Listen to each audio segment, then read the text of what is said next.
Oi pessoal, tudo bem? Hoje vim falar de um assunto não muito legal, que eu tive a infelicidade de passar 2 vezes. Eu não conhecia, nunca tinha ouvido falar nisso, só tomei conhecimento mesmo quando aconteceu comigo.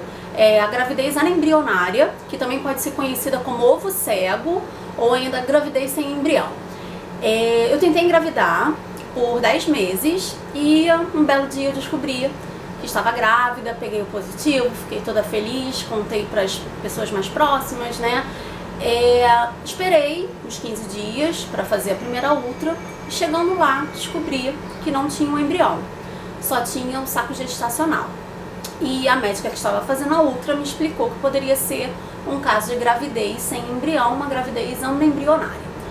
Eu fiquei desesperada, né? Cheguei em casa, comecei a pesquisar sobre o assunto. Ela me falou que poderia estar acontecendo de eu estar de menos tempo, né, a gravidez do que eu achava que estava, né? E ter ovulado mais tarde e tal. Então poderia ser que na próxima ultra que eu iria fazer, dentro de 15 dias, o embrião aparecesse, já tivesse se desenvolvido certinho. Mas, né, aguardar esses 15 dias, né, foi super tenso. E eu cheguei em casa, comecei a pesquisar sobre o ovo cego, fiquei desesperada, porque na maioria dos casos é realmente a gravidez anembrionária. O que é a gravidez anembrionária? É quando o óvulo é implantado no útero, mas o embrião não se desenvolve.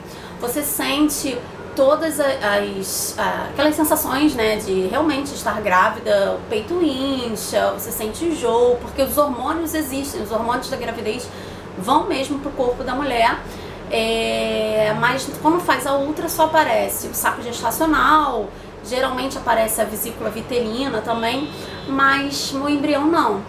Então eu esperei muito agoniada pela segunda ultra e realmente não apareceu o embrião, então foi confirmado o caso de gravidez anembrionária.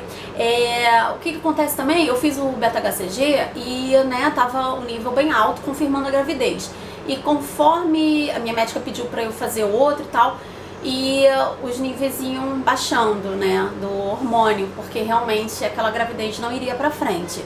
Foi um momento bem difícil, eu tava querendo muito, né? Eu tentei 10 meses engravidar, mas eu já tava querendo filho há muito tempo.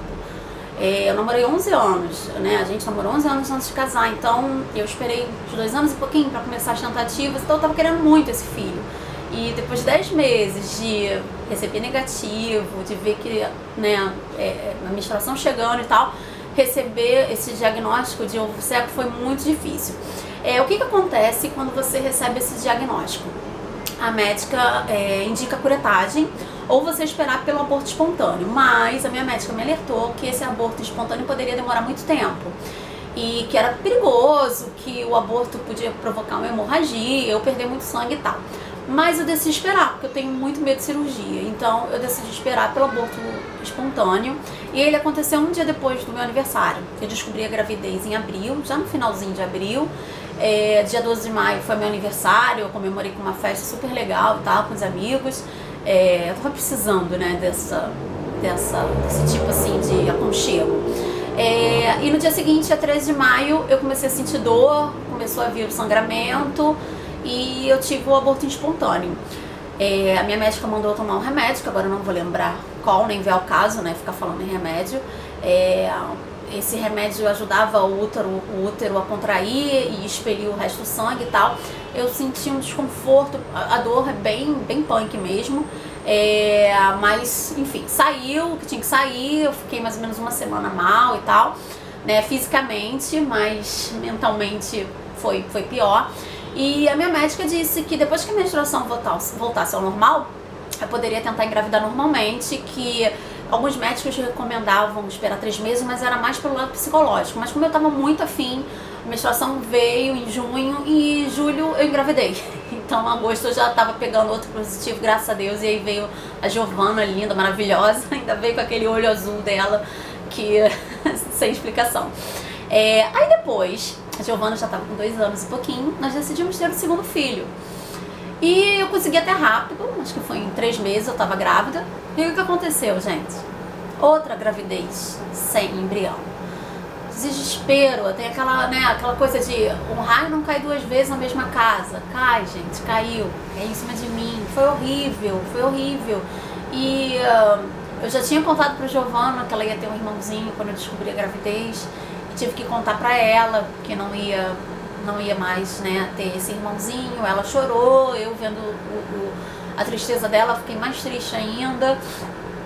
E, sabe, eu não entendia porque Deus estava fazendo eu passar por aquilo de novo, né? Eu falei, nossa, não é possível que eu seja uma pessoa tão ruim assim pra estar passando por essa experiência de novo. E eu pensei, eu optei novamente por esperar o aborto espontâneo e eu pensei que seria tão tranquilo quanto da primeira vez, mas não foi. Nesse eu comecei a sangrar, mas assim, era muito maior a quantidade. Gente, os pedaços, eu sei que é nojento falar isso, mas né, preciso falar. Os pedaços de sangue que saem no aborto são assim, gente, parece um bife, é horrível, horrível. E dessa segunda vez eu sangrei por muito tempo. O sangue não parou logo, como da outra vez. Eu fiquei quase 2 meses sangrando, de vez em quando ele parava e daqui a pouco tava bem no lugar, saía aquele monte de sangue.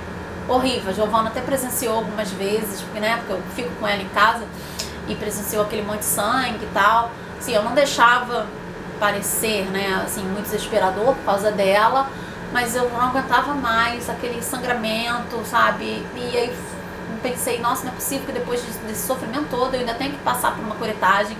Minha médica não apoiou essa decisão, né, de eu ter esperado o aborto espontâneo, esse sangramento todo, mas, né, tomei vários remédios que ela indicou e depois de um tempo, graças a Deus, esse sangramento parou.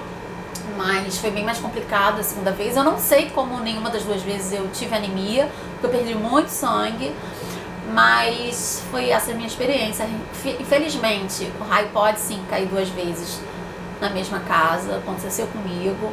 É uma experiência muito triste você fazer a ultra, né, do seu bebezinho tão esperado e não ver nada nessa ultra, você esperar para ouvir o batimento cardíaco, né, a gente sonha com isso e não consegui. É muito triste, mas eu queria muito um filho, então eu quis logo tentar novamente, graças a Deus a menstruação voltou logo. Da segunda vez eu não me lembro certo o mês que eu engravidei, mas depois que se normalizou, parou o sangramento, eu engravidei logo depois, uns 2, 3 meses também. E, né, mas bem triste.